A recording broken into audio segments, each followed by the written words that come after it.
Assalamualaikum warahmatullahi wabarakatuh. Alhamdulillahirrahmanirrahim. Wassalatu wassalamu ala nabiyina Muhammadin wa ala alihi wa ashabihi ajma'in. Amma ba'du.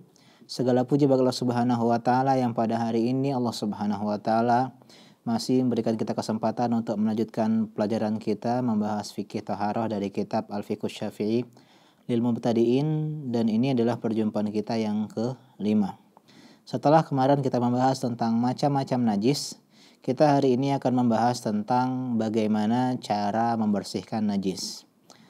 Tapi sebelum itu kita akan membaca pembagian-pembagian najis.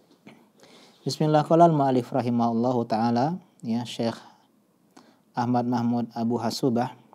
Beliau mengatakan dalam kitabnya Al-Fiqh Syafi'i lil Mubtadi'in, aqsamun najasat, pembagian najis-najis atau macam-macam najis. Di dalam madhab Syafi'i, najis terbagi menjadi 3. Yang pertama adalah najasatun mughalladhah, najis yang berat. Yang kedua adalah najasatun mukhaffafah, najis yang ringan. Dan yang terakhir adalah najasatun mutawassithah, najis yang sedang atau pertengahan. Jadi ada najis yang berat, ringan, dan pertengahan. Najasatun mughalladhah wahiyal kalbu wal khinzir. Najis yang berat, ya, itu adalah anjing dan babi. Jadi dalam madhab Syafi'i, anjing dan babi termasuk najis berat, ya. Yang kedua, najasatun mukhaffafah, najis yang ringan. Dia najis tapi ringan. Itu najasatu shabi, yaitu najis, ya, dari seorang bayi. Baulus shabi alladzi lam ya'kul ilal laban, yaitu kencingnya atau air seninya bayi yang dia belum mengkonsumsi apapun kecuali susu atau ASI, air susu ibu. Walam yablughil haulain, dan dia belum mencapai usianya 2 tahun. Wa fayakfi fi taharatihi arasyu bil ma, maka cukup dengan cara memercikkan dengan air untuk bersuci dari air seni anak bayi. Nah, jadi ini najis tapi dia ringan. Karena itu cukup dia dipercikkan saja dengan air yang air tersebut tentu lebih banyak daripada air kencingnya. Ya, tidak harus dicuci atau dibasuh. Dengan syarat tadi dia belum mengkonsumsi ASI dan dia belum berusia 2 tahun. Ini namanya najis yang ringan. Yang ketiga, najasatun mutawassithah, najis sedang, najis yang pertengahan. Wahiya kullu najasatin ma'ada najasatil kalbi wal khinzir wa najasatis shabi. Najis mutawassithah itu adalah semua najis selain najis berat dan ringan. Ya, berarti selain anjing, selain babi, dan selain, ya, anak bayi. Fayakfi fihal ghuslu marratan wahidah, maka cukup dibasuh, dicuci 1 kali. Jadi selain, ya, 2 hal tadi, maka cukup dibersihkan dengan air, dicuci dengan air, dibasuh dengan air sebanyak 1 kali kalau najisnya hilang. Ya, tapi kalau enggak hilang, maka dengan 3 kali, intinya sampai hilang. Seandainya hanya tersisa bau atau warnanya saja, maka para ulama madhab Syafi'i mengatakan enggak masalah. Jadi kalau sudah membersihkan najis, yang tersisa hanyalah baunya saja, ya, aromanya saja, ya, rasanya tidak ada, warnanya tidak ada, maka sudah dianggap suci. Atau ada warnanya saja tapi aromanya tidak ada, rasanya tidak ada, maka cukup dikatakan suci. Jadi minimal, ya, dicuci najis dengan 1 kali. Ini pembagian najis. Sekarang kita masuk pembahasan izalatun najasati wa tathiruha. Bagaimana cara kita menghilangkan najis dan menyucikan najis. Inna najisal aini kal kalbi wal khinziri wal maitati wad dami wal bauli wa nahwihi la yutahharu nihaiyan wa yustathna syai'an. Sesungguhnya najis yang sifatnya ain, najis yang secara fisik, ya, jadi dari fisiknya saja sudah najis, seperti misalnya anjing, babi, bangkai, darah, air seni, dan selainnya, ini nggak bisa dijadikan suci, ya, tidak bisa dijadikan suci. Akan tetapi dikecualikan 2 hal yang bisa dijadikan suci. Yang pertama adalah al-khamru, khamar. Ya, masih ingat dalam madhab Syafi'i, khamar itu termasuk, ya, sesuatu yang najis. idza takhallalat bi nafsiha, kalau dia khamar tersebut berubah menjadi cuka. Jadi hukum asalnya najis nggak bisa jadi suci kecuali dua hal ini. Yang pertama adalah khamar. Jadi khamar bisa menjadi suci kalau dia dengan sendirinya ya bisa menjadi cuka. Khol au bimujarradi naqliha, atau dengan cara kita bawa khamar tersebut kemudian dia mengalami fermentasi menjadi cuka. Jadi intinya adalah fermentasi yang tidak disengaja, baik secara tersendiri maupun kita sekedar bawa saja khamar tersebut ternyata dia sudah menjadi cuka, maka dia menjadi suci. Amma idza udifa ilaiha syai'un litatakhallal fala tadhur mutlaqan. Tapi kalau kita tambah sesuatu, ya, tambah zat sesuatu, tambah campuran sesuatu agar khamar tersebut menjadi cuka, maka ini tidak bisa menjadi suci. Artinya kalau ada campur tangan dari manusia, maka khamar tetap menjadi haram meskipun menjadi cuka. Ya, intinya khamar menjadi suci ya selama dia menjadi cuka dalam proses ya tersendirinya, artinya tanpa ya ulah tangan kita sebagai manusia. Ini yang pertama, yang benda najis yang bisa menjadi suci. Jadi di antara cara mensucikan khamar adalah dengan membiarkannya menjadi khol, ya, menjadi cuka tanpa tambahan sesuatu, tanpa campuran sesuatu. Yang kedua, ya, al-ma'u ghairul ma', al-ma'i'u ghairul ma' adalah benda cair selain air, ya, benda cair selain air, ya. Idza tanajjasa la yathur, kalau dia kemasukan najis maka dia tidak bisa menjadi suci, ya. Wakila, ya, misalnya ya benda cair selain air adalah ya mungkin bisa dikatakan sebagai ya sesuatu yang sirup, ya, seperti sesuatu yang sifatnya ya sirup yang kental, ya, atau susu, ya, susu cair, ya. Jadi dia benda cair tapi dia tidak berupa air.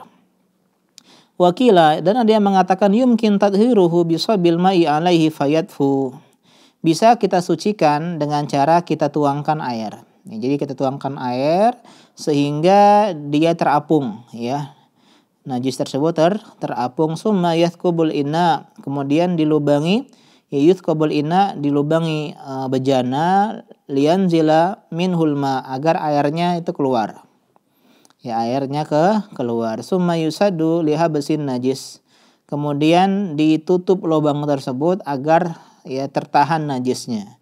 Jadi kita bisa menjadikan ya air tersebut suci dengan cara kita isi air, ya, kemudian terapung najisnya, kemudian kita keluarkan airnya sehingga terpisah antara mana yang najis dan mana yang mana cairan tersebut. Dan yang ketiga, al-jildu, ya, tapi di sini yang lebih tepat adalah tiga hal, ya. Khamar, cairan selain air, dan al-jildun najis bil maut, kulit, ya, kulit bangkai. Fa innahu yathuru bidabghihi, kulit bangkai ini bisa menjadi suci dengan cara disamak. Disamak itu artinya dibersihkan dagingnya, kemudian dijemur kulitnya. Siwajil dil kalbi wal khinziri linajasatihima, selain kulit anjing dan kulit babi. Artinya dalam mazhab Syafi'i semua kulit baik hewan yang halal dimakan maupun haram dimakan bisa menjadi suci, ya, bisa menjadi suci dengan cara disamak, kecuali anjing dan babi, karena keduanya itu najis secara ain dalam mazhab Syafi'i. Apa dalil mereka? Liqaulihi sallallahu alaihi wasallam, berdasarkan hadis Nabi sallallahu alaihi wasallam ya dalam Sahih Muslim, ayyuma ihabin dubigha faqad tahur. Kulit apa saja, ya, ihab artinya jilid, kulit apa saja yang disamak maka dia menjadi suci. Ini dalam mazhab Syafi'iyah. Jadi semua kulit selain kulit anjing dan kulit babi bisa menjadi suci dengan cara disamak. Fayakfi fi tadhiril mutanajjisi an yusala marratan wahidatan bima'in tahirin wa mutahhirin. Dan cukup kita membersihkan najis itu dengan cara dicuci, dibasuh, disiram dengan air satu kali, dan dengan air yang tahir dan mutahhir. Artinya air tahur, air yang suci lagi menyucikan, yaitu air mutlak yang kita bahas kemarin, air hujan, ya kemudian air embun, kemudian air es, air sumur, air sungai, air laut, air mata air. Wala yustaratul asru fil mahallil ladzi yumkinu asruhu fil asah. Dan tidak disyaratkan harus diperas, ya. Misalnya najisnya kena pakaian, nggak harus diperas, intinya disiram saja. Disiram saja, tidak disyaratkan harus diperas di tempat yang mungkin untuk diperas, ya, menurut pendapat yang lebih tepat, ya. Wa yusannu listi'anatu bisabunin wa nahwihi liizalatin najasah. Dan disunahkan kita menggunakan bantuan sabun atau cairan pembersih lainnya, ya, untuk menghilangkan najis. Jadi di dalam mazhab Syafi'i tidak masalah, ya, thaharah dengan sabun, bahkan itu lebih bagus. Kenapa? Karena ada cairan yang bisa menghilangkan bakteri, ya, menghilangkan kuman. Jadi nggak masalah kita menghilangkan najis dengan cairan-cairan seperti cairan kimiawi yang sekarang sering digunakan untuk membersihkan najis dan kotoran. Wal ghusalatu wa hiya al-ma'ul musta'malu fi idzalati hadatsin aw khabathin tahiratun idza tahura al-mahallul masghulu wa hukmuha hukmul mahalli mutlaqan. Dan ghusalah, ya, ghusalah ini sebuah istilah yang artinya adalah air yang digunakan untuk menyiram atau menghilangkan hadas maupun khabas. Jadi mirip seperti air musta'mal, ya, tapi dia dalam menghilangkan najis. Jadi air yang pernah digunakan untuk menghilangkan najis. Maka di dalam mazhab Syafi'i dia seperti air musta'mal, tahirah. Air yang tahir, suci tapi dia tidak menyucikan, dengan syarat tempat yang disirami, yang dibasuh tadi menjadi suci. Ya, artinya sesuai dengan hukumnya sama seperti tempatnya, ya, yang disiram. Kalau yang disiram tersebut sudah menjadi suci, air yang digunakan untuk membasuh tempat tersebut, maka dia pun menjadi air yang suci, tidak najis. Kemudian yang keempat, al-ina'u awil thawbu awil badanu, bejana, ya, pakaian atau badan, alladzi tanajasa bikalbin aw khinzir, yang terkena najis disebabkan anjing maupun babi, ya, misalnya dijilat oleh, ya, anjing. Maka yughsalu sab'a marratin ihdahunna biturab, maka cara bersucinya adalah dengan dicuci, dibasuh itu sebanyak 7 kali, salah satunya dengan tanah. Dan dalam mazhab Syafi'i yang lebih afdal tanahnya di awal, ya, di depan. Jadi ada beberapa cara menghilangkan najis, ya, kelas berat ini. Ada yang menggabungkan antara tanah sama air, digabung. Ya, jadi air tanahnya dimasukin ke dalam air, digabung sampai rata, ya, kemudian baru disiram ke tempat yang terkena najis. Atau caranya diletakkan dulu tanah, ya, kemudian baru disiram air 7 kali.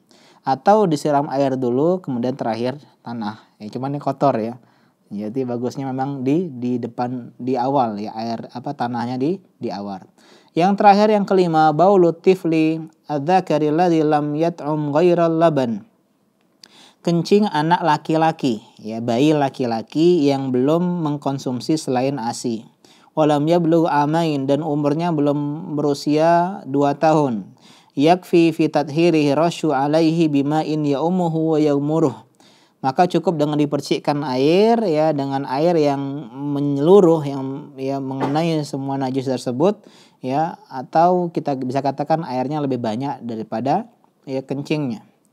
Wa yughsalu baulul jariyah. Adapun kalau dia bayi perempuan, meskipun hanya mengkonsumsi ASI, maka dia harus dicuci. Jadi yang dipercik itu hanya kencing atau air seni bayi laki-laki yang belum mengkonsumsi selain ASI.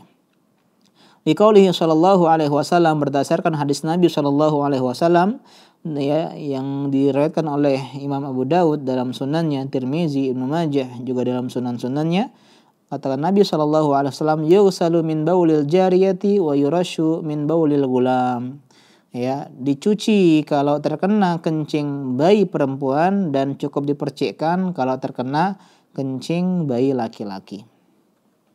Kemudian selanjutnya pembahasan tentang an-najasatul ma'fu anha.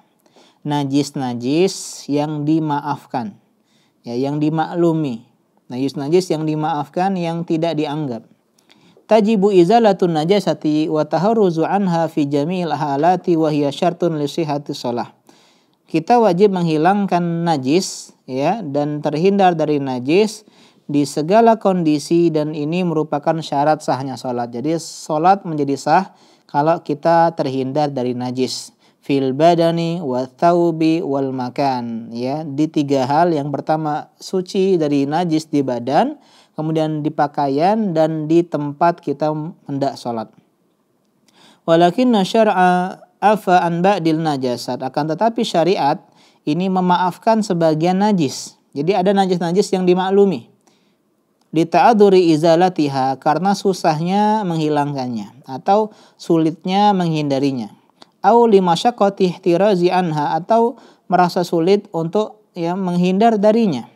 Di antaranya adalah yang pertama rasyasul baulil basit.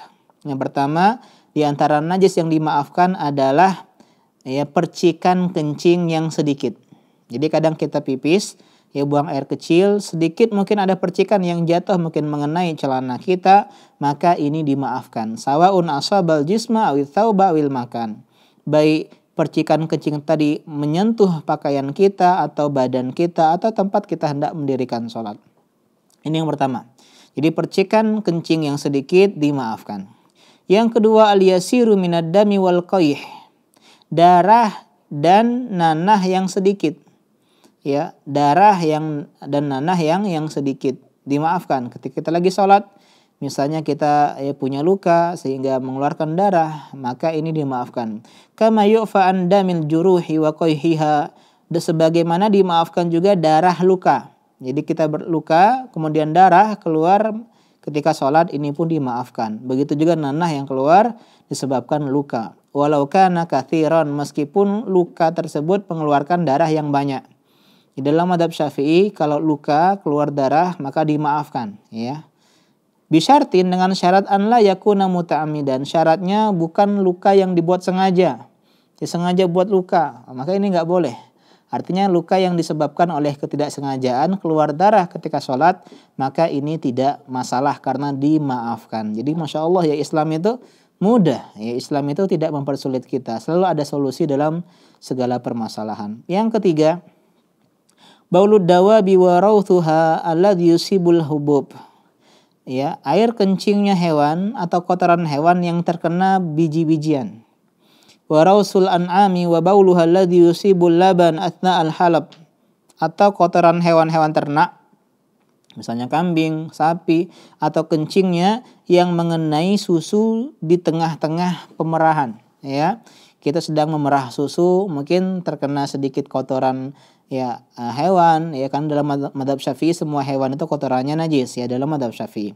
Illa idza taghayyara ma lam yakthur fayughayyiru laban, selama tidak banyak dan mengubah susu. Kalau ternyata air kencing kambing tersebut masuk ke susu berubah jadi kuning warna susunya, maka ini tidak lagi dimaafkan. Tapi kalau beberapa sedikit yang tidak mengubah susu tersebut, maka ini dimaafkan. Nah, jadi Islam itu sangat memberikan kemudahan bagi orang-orang yang memahami kemudahan tersebut. Jadi salah kalau dibilang Islam itu ribet, Islam itu merepotkan, tidak, ya. Tapi karena ketidaktahuan kita terhadap Islam inilah yang terkadang membuat Islam menjadi rumit, ya, dan kompleks. Yang keempat, rausus samaki illa idza taghayyarul ma' wa dawrkul tayr. Kotoran ikan, ya, kecuali kalau dia bisa mengubah air dengan 3 sifatnya. Wadarkul tayr, dan juga kotoran burung, ya. Termasuk juga kotoran cicak, ya. Kotoran cicak adalah kotoran yang dimaafkan, ya, yang dimaafkan, sehingga kalau kita lagi sholat ada kotoran cicak nggak masalah, ya, nggak harus dibuang begitu. Karena dia susah terhindar darinya. Termasuk kotoran burung, ya. Ini termasuk najis yang dimaafkan. Yang kelima, ada muladhi yusibu thawbal jazari illa idza kathura fala yu'fa anhu.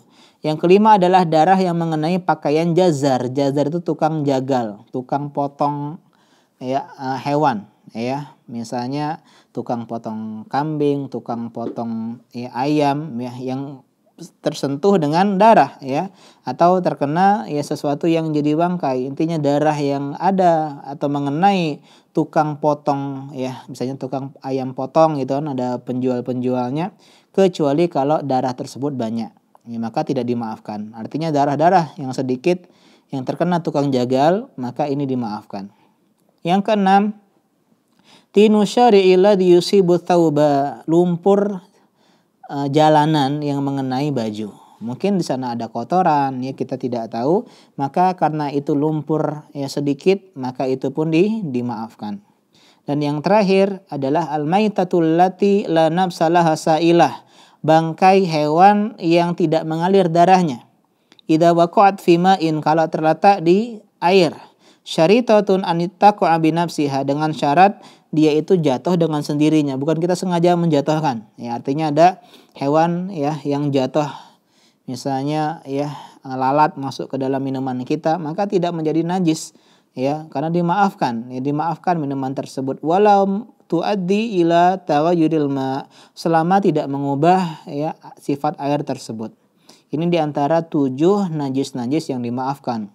Percikan kencing yang sedikit, darah dan nanah yang sedikit, kemudian kotoran hewan yang mengenai biji-bijian atau susu ketika sedang diperah, kemudian ya kotoran ya ikan dan juga kotoran burung, kemudian darah yang terkena pakaian atau badan tukang jagal, kemudian lumpur jalanan, dan terakhir adalah bangkai yang tidak mengalir darahnya, seperti contohnya lalat ya, atau ya serangga-serangga yang lain. Wallahu taala a'lam. Kemudian yang terakhir adalah hukmu asaril adamiyin wa bahimatil an'am. Hukum su'ur. Su'ur itu artinya adalah sisa bekas minuman hewan atau manusia. Jadi kalau kita minum, ada orang minum kemudian ya masih ada sisa minuman, nah namanya su'ur. Apa hukumnya? Apakah itu najis atau suci? Jawabannya lah asuru ma huwa ma baqiya minal ina ba'da syurbi syaribi minhu. Adalah sisa air yang ada pada bejana setelah diminum oleh peminumnya. Jadi saya minum, kemudian diletakin ya mungkin setengah. Nah, apakah boleh seseorang minum minuman tersebut? Apakah ini suci, najis? Maka jawabannya adalah fal adamiyu tahirun wa suruhu tahir. Karena manusia itu suci, maka bekas minumnya pun suci. Jadi nggak harus dicuci dulu, ya, boleh langsung diminum. Liqaulihi sallallahu alaihi wasallam, berdasarkan sabda Nabi sallallahu alaihi wasallam, al-mu'min la yanjus, mukmin itu tidak najis. Ya, jadi boleh kita meminum bekas minum orang lain. Bagaimana dengan minuman hewan? Ya, misalnya minuman kita diminum oleh kucing atau diminum oleh hewan-hewan yang lain, maka jawabannya dalam mazhab Syafi'i, dan ini yang lebih tepat, wasu'ru kulli dawabi was-siba' ya tahir. Sisa bekas minum segala hewan, baik yang halal dimakan maupun haram dimakan, semua hewan termasuk hewan liar, hewan buas, dalam mazhab Syafi'i bekas minumnya suci, kecuali 2, yaitu najis berat. Apa? Anjing dan babi. Ya, jadi kalau anjing sama babi jadi najis. Adapun minuman ya dijilat minuman kita oleh hewan lain, kucing atau kambing dan semisalnya, maka itu ya tidak menjadi najis. Ya wallahu taala a'lam. Demikian mungkin fikih tentang cara menghilangkan najis, termasuk kita bahas juga macam-macam najis dan juga najis-najis yang dimaafkan. Demikian, semoga bermanfaat. Subhanaka Allahumma bihamdika asyhadu alla ilaha illa anta astaghfiruka wa atubu ilaik. Wassalamualaikum warahmatullahi wabarakatuh.